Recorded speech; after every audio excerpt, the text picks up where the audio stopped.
অর্থহীন পুরুষ আর সৌন্দর্যহীন নারী কেবল কবিতার পাতায় গুরুত্ব পায়, বাস্তবে না। তুমি যাকে চাইছো তাকে যদি তুমি পেয়ে যাও তাহলে সেটা তোমার ভাগ্য, আর যদি পাবে না জেনেও তাকে চাও তাহলে সেটা তোমার ভালোবাসা। মাটির তৈরি মানুষগুলো কাগজের তৈরি টাকার কাছে বিক্রি হয়ে যায়। আসলে সুন্দর বলতে কোনো জিনিস হয় না, আপনি যাকে যতটা ভালোবাসবেন সে ঠিক আপনার কাছে ততটাই সুন্দর।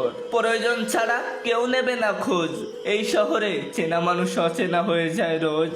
মিথ্যা গল্পের শ্রেষ্ঠ লেখক তুমি, আর সেই গল্পের বিশ্বস্ত পাঠক আমি। পৃথিবীর সব থেকে দামি জিনিস হলো দুইটি, এক বিশ্বাস, দুই অপেক্ষা, যা সবার জন্য করা যায় না।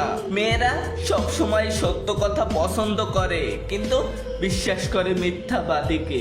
সব সময় একটা কথা খুব ভালোভাবে মনে রেখো, জীবনে ভালো দিন পেতে হলে অনেকগুলো খারাপ দিন পার করা লাগবে।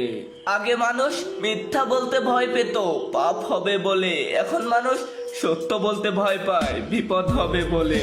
আজকের স্টোরিটা এই পর্যন্তই। তো আজকে আমি বিদায় নিচ্ছি তোমাদের পক্ষ থেকে, হয়তো দেখা হবে পরবর্তী কোনো ভিডিওতে। সে পর্যন্ত ভালো থেকো, সুস্থ থেকো, সবাই সবার জন্য দোয়া কইরো।